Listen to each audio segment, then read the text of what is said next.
Hello दोस्तों, नमस्कार। कैसे हैं आप लोग? मेरे YouTube channel English in Gurukul में आपका स्वागत है। तो पिछला दिन कैसा रहा? मैंने एक्सरसाइज का वीडियो पोस्ट कर दिया था। पिछले क्लास में मैंने बताया था पार्टिसिपल का यूज करके सिंपल सेंटेंस को बनाना, और उसके बाद मैंने जितना एक्सरसाइज था, कुल टोटल अगर देखें तो उसमें टोटल 25 एक्सरसाइज थे, जिसमें से मैंने 22 एक्सरसाइज करा दिया था। 3 एक्सरसाइज बचा हुआ था और वो मैंने आप लोगों के लिए दे दिया था कि आप लोग करेंगे। अगर आप लोगों को वहाँ पर उसका आंसर नहीं आता है या फिर नहीं सॉल्व करने आता है तो आप लोग मुझे कमेंट करिएगा। अभी किसी ने कमेंट नहीं किया है कि उसका आंसर बताना है या नहीं बताना है, कौन सा वाले का बताना है, कौन सा वाले का नहीं बताना है। ठीक है, जब कमेंट आएगा तो मैं बता दूंगा, और या फिर मैं कम्युनिटी में उसको पोस्ट कर दूंगा। और कम्युनिटी में मैंने एक क्वेश्चन पूछा था कि हाई स्कूल लेवल का, 10th लेवल का भी दूसरा टॉपिक स्टार्ट किया जाए या नहीं। तो अधिकांश लोगों ने क्या, कुछ ही लोगों ने उसका जवाब दिया है, लेकिन सब लोगों ने कहा है हाँ। तो मैं कुछ दिनों में एक दिन में 2 वीडियो पोस्ट करूंगा। एक तो ये सिंथेसिस का चलता ही रहेगा, और दूसरा जो होगा किसी और टॉपिक पे रहेगा जो छोटे लेवल का रहेगा। छोटे लेवल का मतलब हाई स्कूल लेवल का। अभी ये जो पढ़ा रहे हैं, हम लोग पढ़ रहे हैं, ये सिंथेसिस जो है इंटर लेवल का है। तो आज हम लोग इसी को आगे बढ़ाते हैं।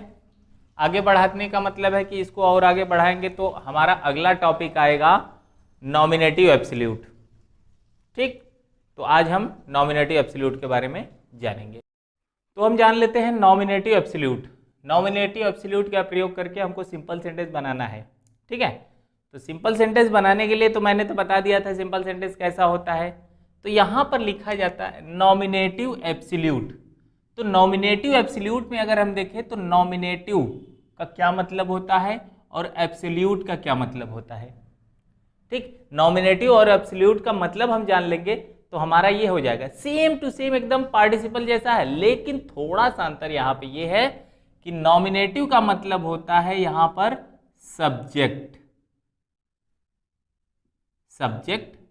जैसे नॉमिनेटिव केस होता है वैसे सब्जेक्टिव केस भी होता है। तो हम ऐसा कर सकते हैं कि नॉमिनेटिव को सब्जेक्ट कह सकते हैं, और जो एब्सोल्यूट होता है ये क्या होता है, इसका मतलब एक मीनिंग ये भी होता है कि इसका मतलब फ्री। यानी 2 सेंटेंस हमारे पास दिए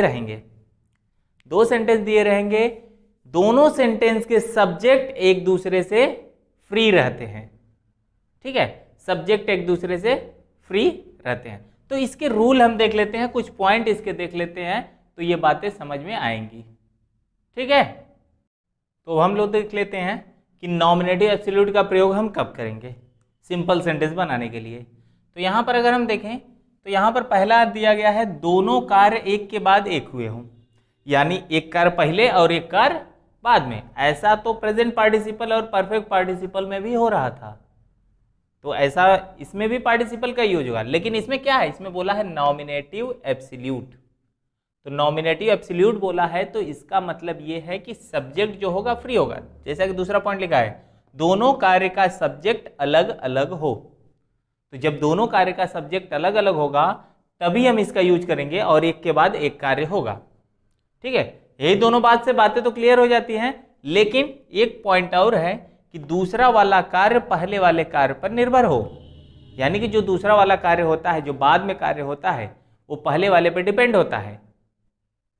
ठीक, डिपेंड होने का मतलब ये है कि यहां पर जब तक पहला वाला कार्य नहीं होगा तब तक दूसरा वाला कार्य शुरू नहीं होगा।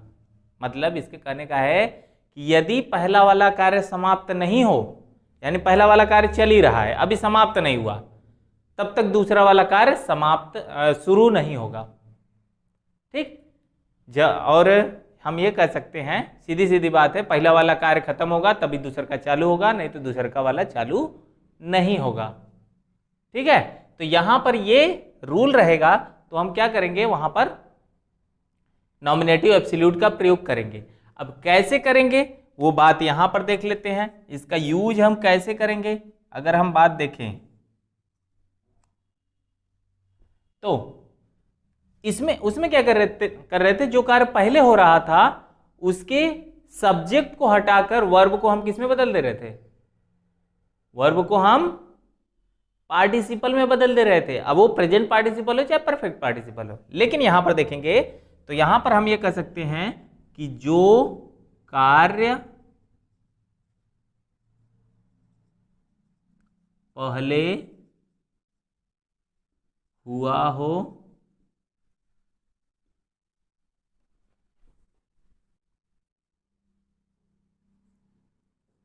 उसके वर्ब को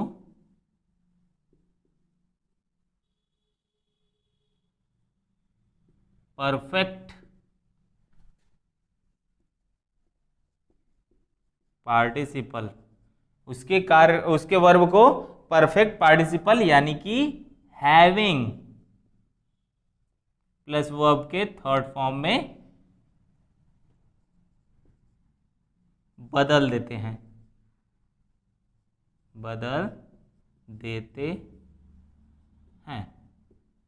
ठीक है, बस यही कर देते हैं।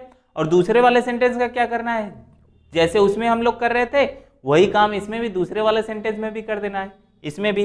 यानी पहला वाला हमारा सेंटेंस हो गया तो दूसरा वाले सेंटेंस में कॉमा लगा के बाकी उसको लिख देंगे, ठीक है। अब जरा सा हम लोग क्या देख लेते हैं इसका एग्जाम्पल, एक दो एग्जाम्पल देखेंगे तब ना समझ में आएगा। पहले इस रूल का जो रूल्स है इनका स्क्रीनशॉट ले लो। एग्जाम्पल देख लेते हैं हम लोग। यहां पर दिया है the sun set the stars came up into the sky. अब यहां पे दो काम हुआ है, सूर्य अस्त हो गया, तारे आसमान में निकल आए। तो पहला काम क्या है, सूर्य का अस्त होना। फिर उसके बाद क्या हुआ, तारे आसमान में निकल आए। तो एक बात बताओ कि अगर सूर्य नहीं छिपता यानी सूर्य अस्त नहीं होता तो क्या तारे दिखाई देते, तारे आसमान में निकल आते? नहीं। अब देखो यहाँ पर अगर साइंस लगाओगे, नहीं तारे तो होते हैं सूर्य के प्रकाश के कारण दिखाई नहीं देते, तो इसमें साइंस नहीं लगाना है हमको।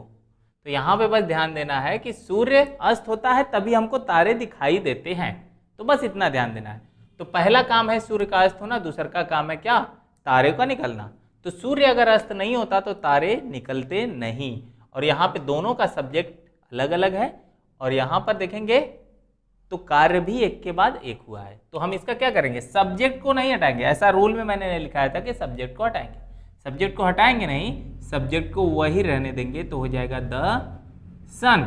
अब वर्ब को किस में बदल देते हैं, परफेक्ट पार्टिसिपल में बदल देते हैं। तो यहां पर हो जाएगा the sun having set, the sun having set, comma लगाएंगे और जो सेंटेंस है वो पूरा लिख देंगे। तो हो जाएगा the stars came up into the sky, ठीक है। इसकी बात करें दूसरे की, तो दूसरा क्या है, द पुलिस अराइव्ड, पुलिस पहुंची, द थीव्स रैन अवे, और जो चोर थे वो भाग गए। तो पहला काम क्या हुआ, पुलिस पहुंची, फिर उसके बाद क्या हुआ, चोर भागे। वैसे तो पुलिस पहले पहुंचती नहीं है, लेकिन यहाँ पे सेंटेंस में हम लोग पुलिस को पहले पहुंचाते हैं। तो यहाँ पर पुलिस पहुंची, फिर उसके बाद चोर भागे। पहुंचने का काम पुलिस का है, भागने का काम चोर का है। तो यहाँ पे क्या करेंगे, पुलिस को पुलिस ही रहने देंगे, the police having arrived, the police having arrived, comma ये वैसे जो कहते हो लिख देंगे। दूसरे वाले सेंटेंस में हमको कोई भी छेड़छाड़ नहीं करना है, कॉमा लगा के उसको लिख देना है। तो क्या हो जाएगा, द थीव्स रैन अवे, ठीक है। अब देखो अगर अगले क्वेश्चन पे ध्यान दो तो नीचे मैंने एक नोट लिखा हुआ है। अब नोट क्या है, नोट यह है कि यदि कोई काम ऐसा हुआ है जिसमें पहले कार्य में यानी पहला वाला जो कार्य होता है अगर उसमें कोई लिंकिंग वर्ब आया हो। लिंकिंग वर्ब का मतलब यदि पहले वाले कार्य में कोई लिंकिंग वर्ब यानी इज, एम, आर, वाज, वर आया हो तो उसे किस में बदल देते हैं, बीइंग में। नॉमिनेटिव एब्सोल्यूट का प्रयोग करके उनको बनाने के लिए क्या कर देते हैं, उसको बीइंग में बदल देते हैं। तो यहां पर देखेंगे, और हाँ एक चीज ध्यान देना, लिंकिंग वर्ब के बाद एडजेक्टिव ही आएगा। देखने से तो लग रहा है कि नहीं ये तो कॉन्टिन्यूअस का सेंटेंस है, लेकिन ये कॉन्टिन्यूअस का सेंटेंस नहीं है, ये एक एडजेक्टिव है। ठीक है, तो यहां पर जब हम बनाएंगे तो यहां पर हो जाएगा द पिक्चर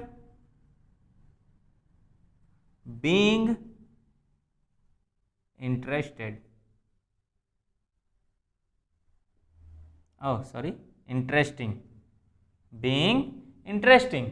और दूसरे वाले सेंटेंस को क्या करना है, कुछ नहीं करना है, बस ज्यों करते हो वैसे ही लिख देना है हमको। तो क्या हो जाएगा, वी स्मॉल में हो जाएगा, we enjoyed it very much.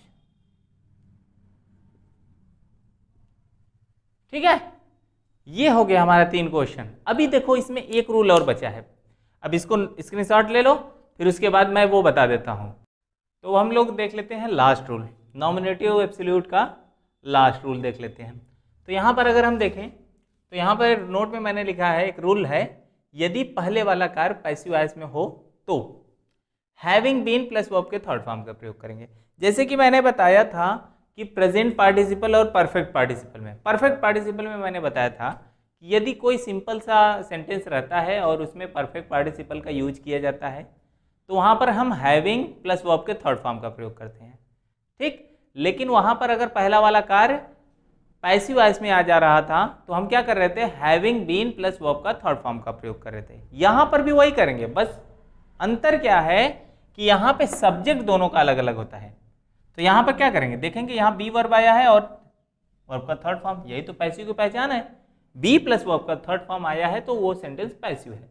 तो बाई लगा रहे या फिर बाई नहीं लगा रहे, तो यहां पर हम बनाएंगे तो क्या हो जाएगा, the work having been done, comma दूसरे वाले सेंटेंस में कोई परिवर्तन होगा नहीं होगा, तो क्या हो जाएगा, ऑल वर सेटिस्फाइड। ठीक है, दूसरा वाला सेंटेंस अगर हम देखें, the captain was killed, captain मारा गया, द आर्मी फ्लीड, आर्मी भाग गई। ठीक है, तो इसको भी बनाएंगे तो वही होगा, the captain having been killed, comma the army fled.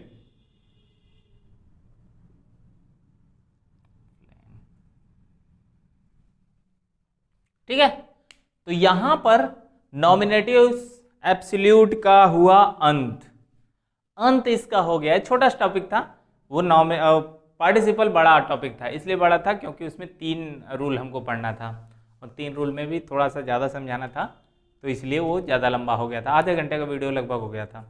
और उसके एक्सरसाइज का भी वीडियो लगभग 27-28 मिनट का हो गया था।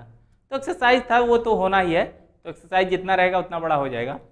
तो यहाँ पर हमारा नॉमिनेटिव एब्सोल्यूट हो गया, आपको स्क्रीनशॉट लेना है, स्क्रीनशॉट ले लीजिए।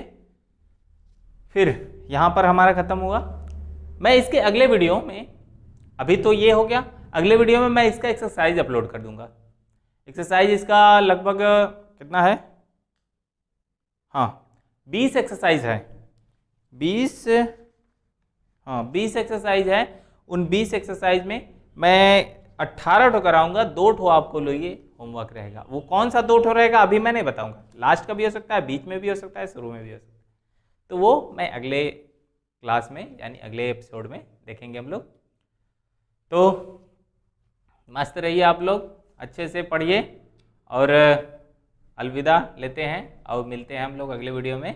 तब तक के लिए नमस्कार।